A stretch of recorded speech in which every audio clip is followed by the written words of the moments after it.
Hey guys, welcome back. We are going to be looking at three major battles of the Revolutionary War today. Now, again, there are battles that we are not looking at in the Revolutionary War.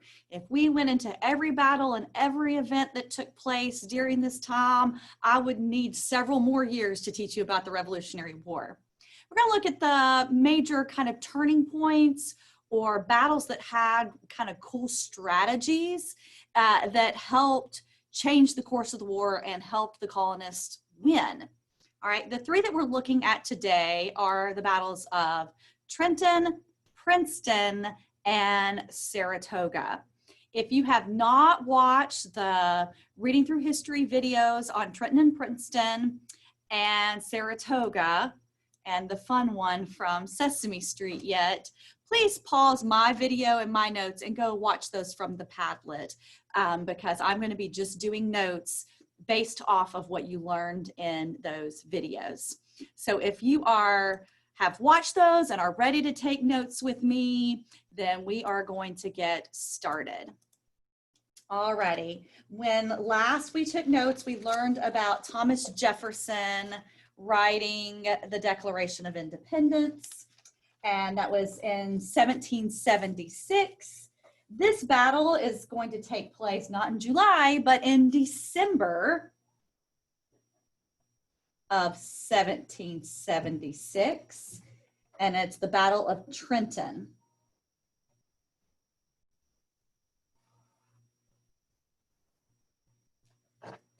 Okay, Battle of Trenton.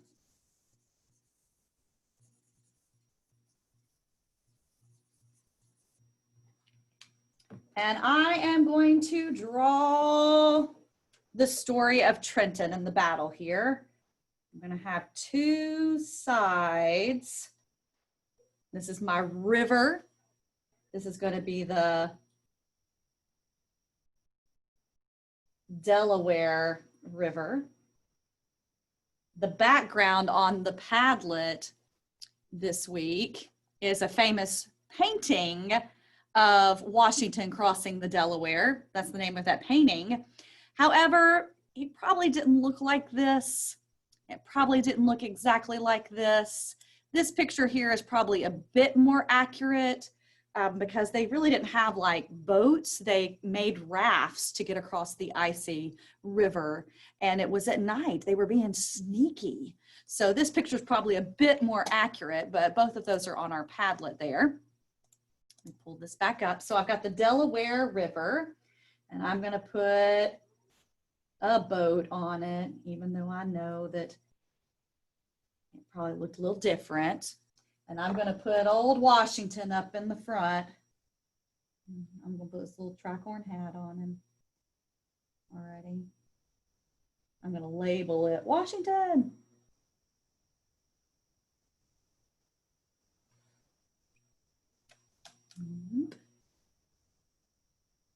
And he's saying, shh. Sneaky. Because it was a sneak attack.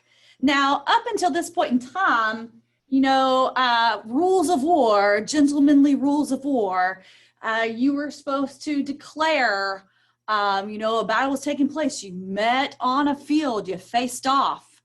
Well, that hasn't been working out too good for the untrained colonial soldiers. So Washington is like, we are lost. This is not going well. And so he comes up with this sneaky plan. He knows that across the river in Trenton, New Jersey,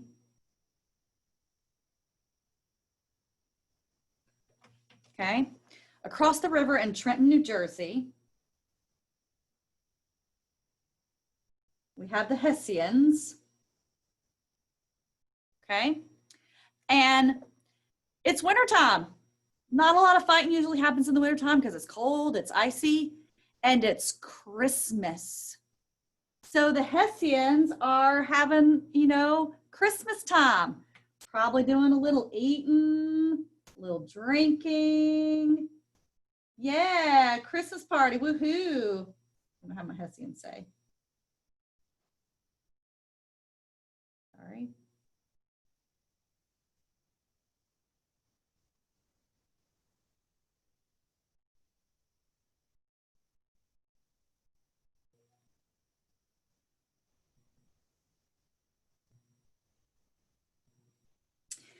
And they're celebrating Christmas. They are not expecting an attack.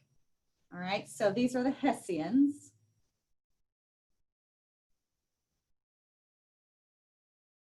For the British. They're supposed to be holding down Trenton and guarding the weapons that are stored there. And they're just, you know, relaxing and having Christmas. I mean, think about it. When you eat a lot, and they're probably maybe drinking some alcohol because they're adults. And so they're just kind of laid back and taking it easy. And here comes Washington and his troops across the river.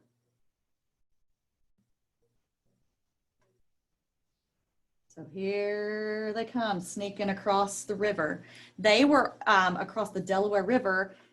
Washington and his troops had been on this side of it, which is Pennsylvania.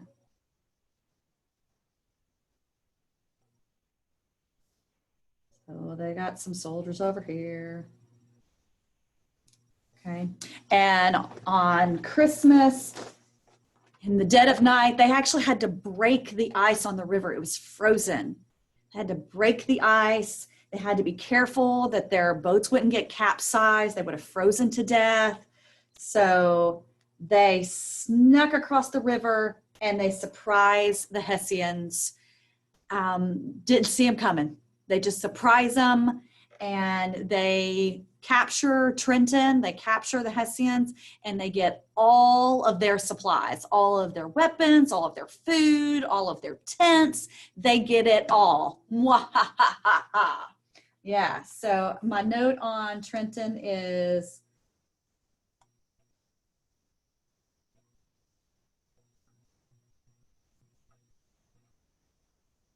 Washington's troops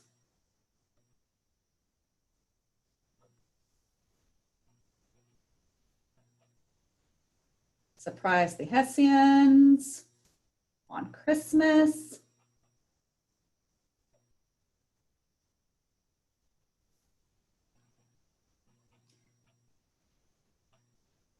And took all of their supplies.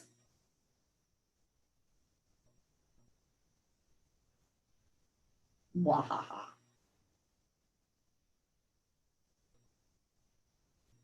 Evil laugh. Oh, sorry guys, you can't see that. Mwahaha. There we go. And then I'm going to go back and color this. And so you can pause and color. You know, every time I have someone representing the colonial or continental army, I put them in blue, even though they all might not have been wearing blue. And even though the Hessians were known for their green uniforms, I am going to, since they're on the side of the British, I'm going to put them in red. Just helps us keep everybody straight. And then so that I know that this is water, I can color that in blue. Maybe I can find a blue crown. Make this water. I apologize if I'm covering the words that you need. And so the picture is just to kind of help me remember the strategy that was used. This was sneaky. This was very sneaky. It was unexpected. It was a risk. And I'm going to color, even though it's wintertime, I'm going to color this side green, just so I remember it's land. And this side green. So while you get that down, I'm going to read to you a little bit from the American Revolutionary War for kids. Okay. Christmas time, 1776, the battles of Trenton and Princeton. The game is pretty near up. Washington wrote his brother. Yet he could not bring himself to surrender all hope.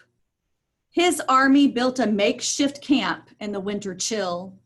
Soldiers from scattered units trickled in. The general knew he was about to lose his army.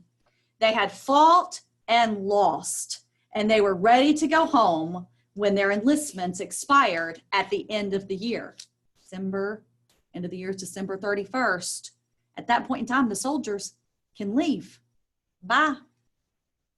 Washington had to do something now or all would be lost. On Christmas, Washington took his chance. He marched his men under cover of night to the Delaware River to make a dangerous crossing. The soldiers poled their boats across the swift river in a blizzard of sleet and snow.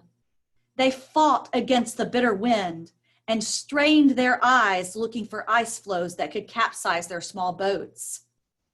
After 4 perilous hours, Washington had a small army of men, horses, and cannons across the Delaware River. They made ready to attack the Hessians, who were quartered at Trenton, 8 miles away. The risk was great. If the attack failed, Washington's small force would be trapped, their backs against the river. The men marched in darkness across the ice and snow. Many had no shoes and had wrapped their feet in rags. They left bloody footprints in the snow as they marched. They were freezing and tired, and the weather was getting worse by the hour.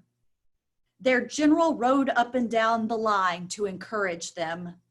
When they saw him in the torchlight and heard his quiet, "Press on, boys," they took heart.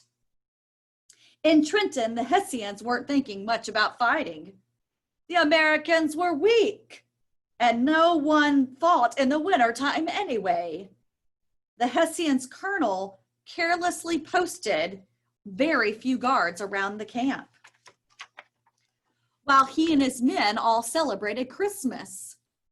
That evening, a loyalist citizen came to warn him that Washington was on the march. The colonel refused to admit the stranger. So the loyalist scribbled a note to him to warn him. But when it was delivered, the colonel put it in his pocket unread. So if the colonel had let that person in and talked to him on Christmas, or had read the note, he would have known Washington and his men were coming. But instead, he ignored it. That could have changed this entire moment in history. Their footsteps silenced by the new fallen snow, the Americans were able to catch the Hessians completely off guard.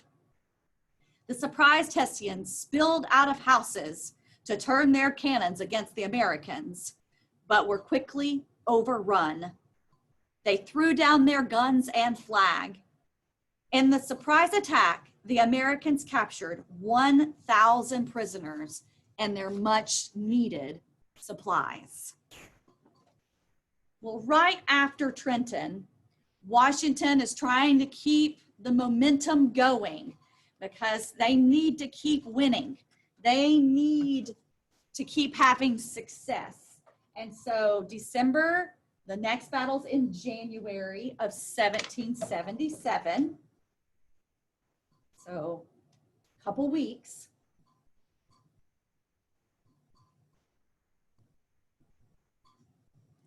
And it's the Battle of Princeton.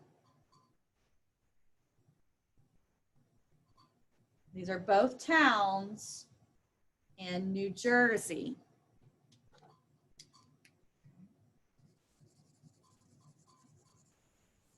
And we're gonna sketch it out again, okay? So again,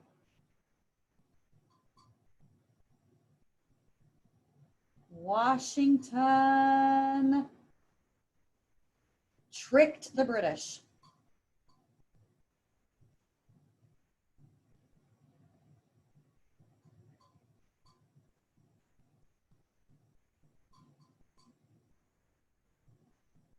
by setting up camp.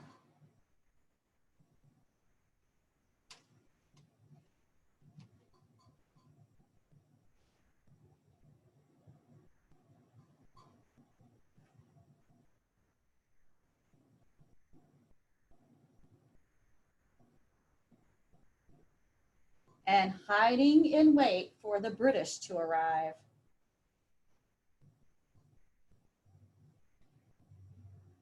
So Washington's men set up their tents. I'm gonna set up some tents.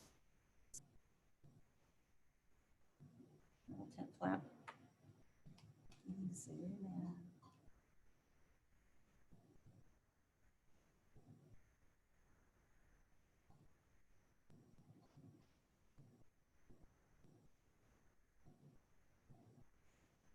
They set up tents. They set up campfires.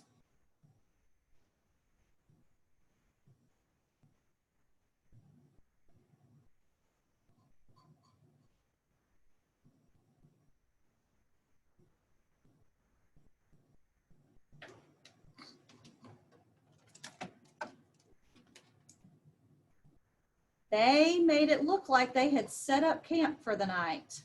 There's my tents and my campfires. But they went and surrounded the camp and hid behind the trees. I'm going to set up some trees.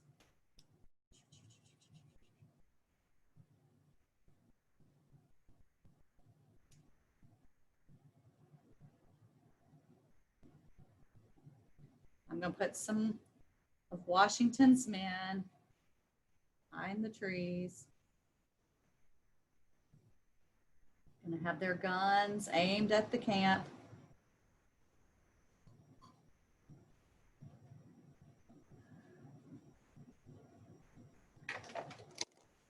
Here are Washington's men in the trees.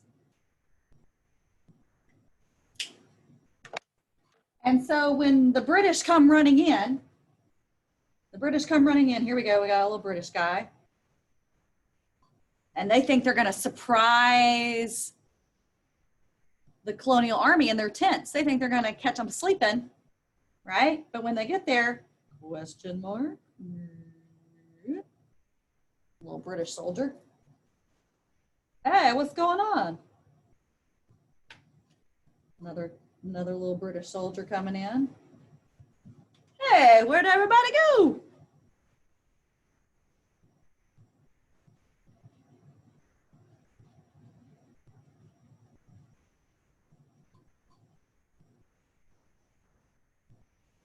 Where is everyone? And once all the British were around the camp, the colonial army had them surrounded and started charging in. So the British that were trapped, they're the ones now trapped in the camp. What? Ah!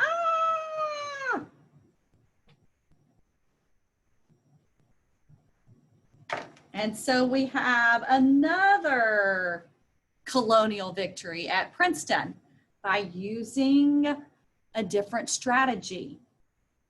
We really shouldn't win a war against trained soldiers, against the British military. It's because of this thinking. It's because Washington started to use his brain. He outsmarted them by doing these sneaky tactics. Now, you and I know that's the best thing to do. Hide behind the bush with your water balloon and wait for brother and sister to come around the corner. But these strategies have been passed down, this way of thinking. So we have two successful battles right there together. Well, the king isn't too happy about this. So they come up with a plan. Sorry, you probably need to pause if you haven't got it down yet.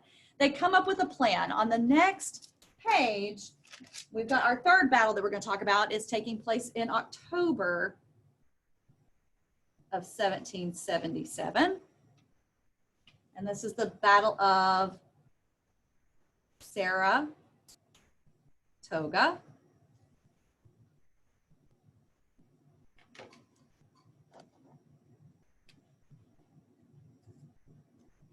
And the British come up with a great plan. If you watch the video there, they should have annihilated the Continental Army. They should have stomped the Continental Army because they were sending 3 giant groups of soldiers to face them. So it was called the three-pronged plan. 3 routes, 3 prongs, like prongs of a fork. All right, so three-pronged plan.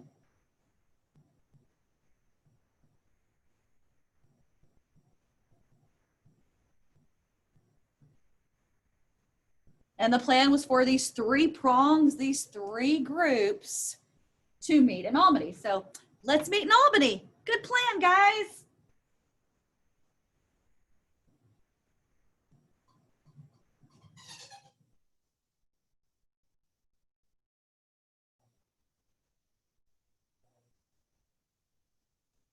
So the battle really should have taken place in Albany, not Saratoga.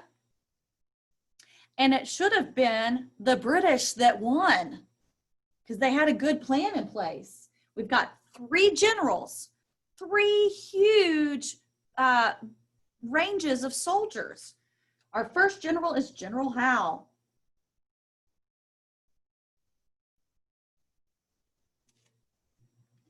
Here he is with his soldiers.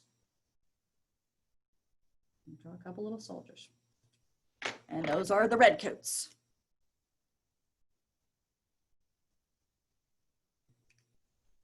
And our second British general that we have is General Burgoyne. It's kind of a fun name to say.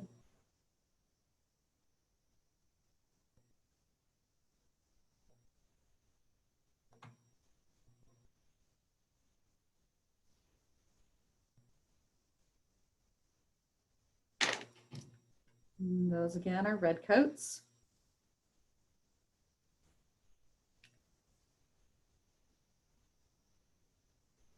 And we have General St. Leger or Saint Leger. And he's got soldiers with him too.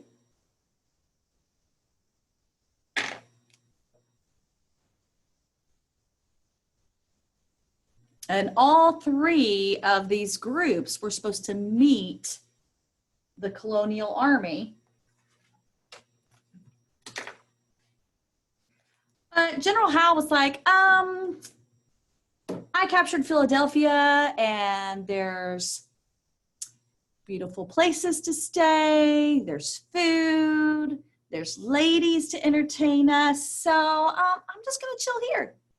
I know I said I'd do that plan, but nah, I don't wanna. So he just kind of doesn't do what he's supposed to. Okay, so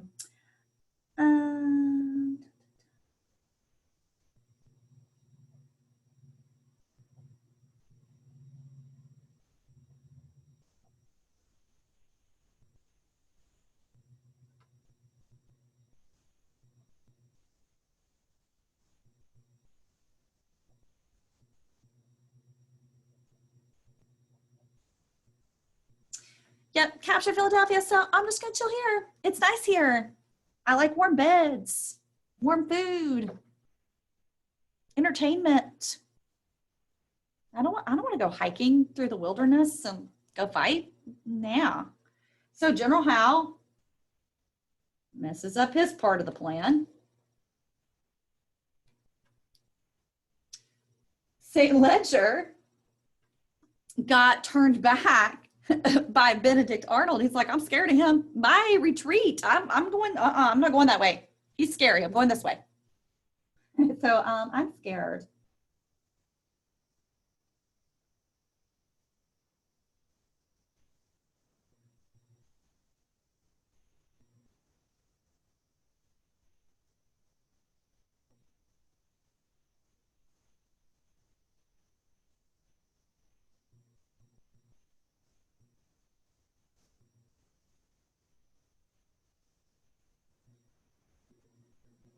So 3 groups, 2 of them, Howe and St. Ledger, are out of Bobouti. I said, nope, I'm out. I am not following through with this plan, which should have been epic. It would have been really bad for America and the colonists and all the people who signed that declaration. But it would have been a victory for the British, but they just kind of backed out on it. So General Burgoyne is the only one who keeps marching, and he finally makes it to Saratoga. He didn't make it to Albany, he made it to Saratoga.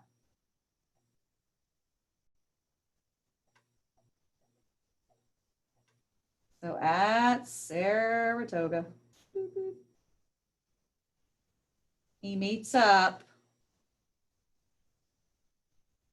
with Colonial Army. I'm going to label this guy Benedict Arnold.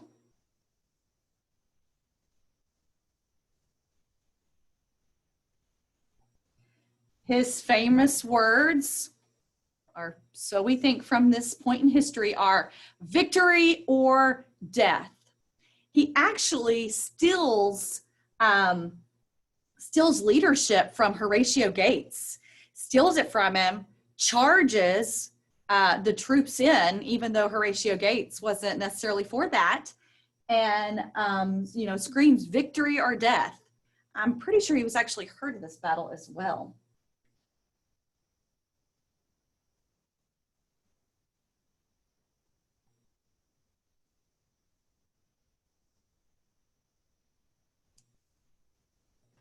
So I'm going to put those guys in blue. They're part of the Continentals.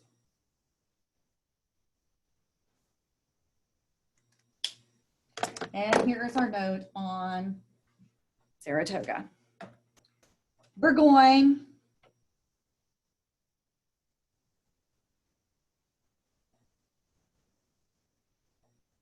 is defeated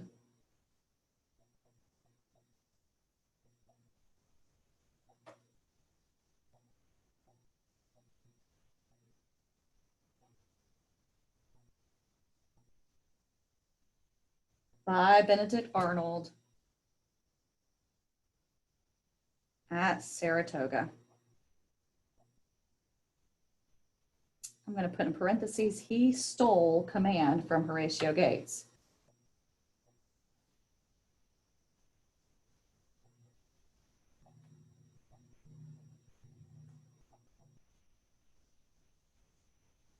Sorry, that's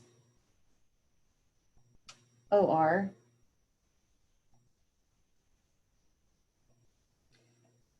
At this point in time, Benedict Arnold is an officer in the Colonial Army.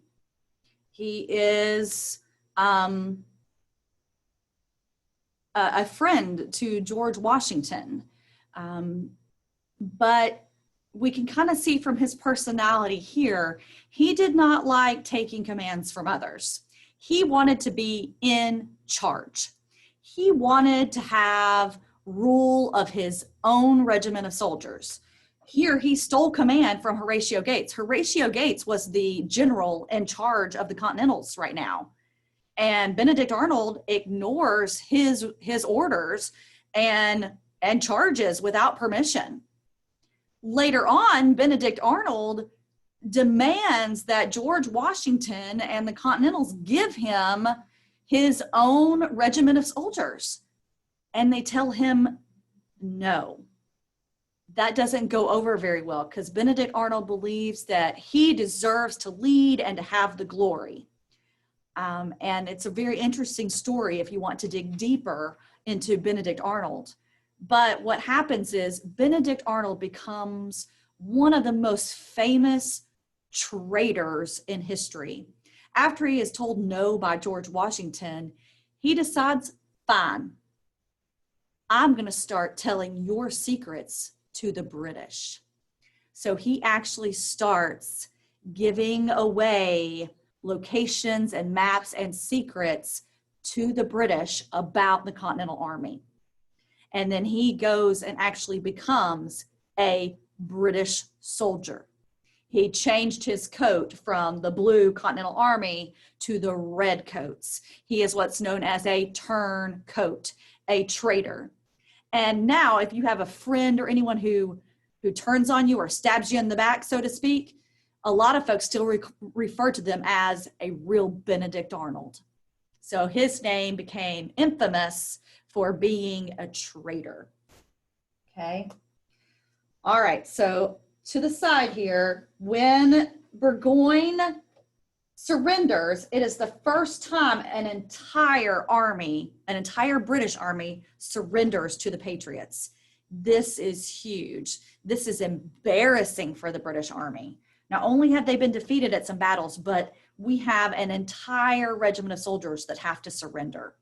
So, big turning point.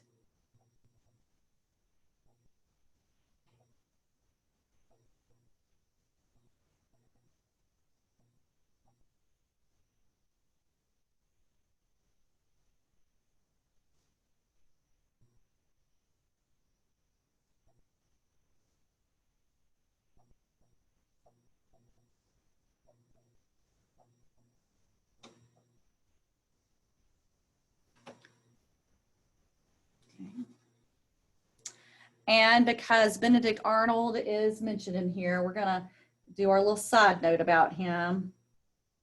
Sad face. Sadly,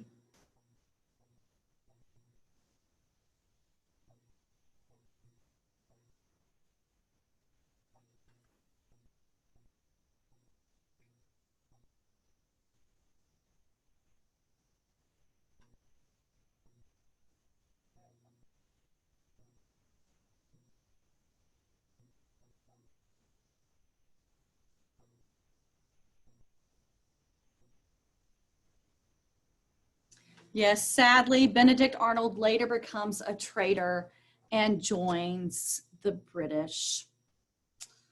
He's a bad dude that turned sides, became a turncoat. All right, guys, 3 major battles today. Trenton, snuck across the Delaware. Princeton, hid in the trees, surrounded their empty camp. And Saratoga, they got lucky. The British should have had 3 regiments of soldiers there, but 2 of them wimped out and didn't make it. So it turned out to be a victory for the Continental Army. All right, guys, I'll see you next time to learn some more.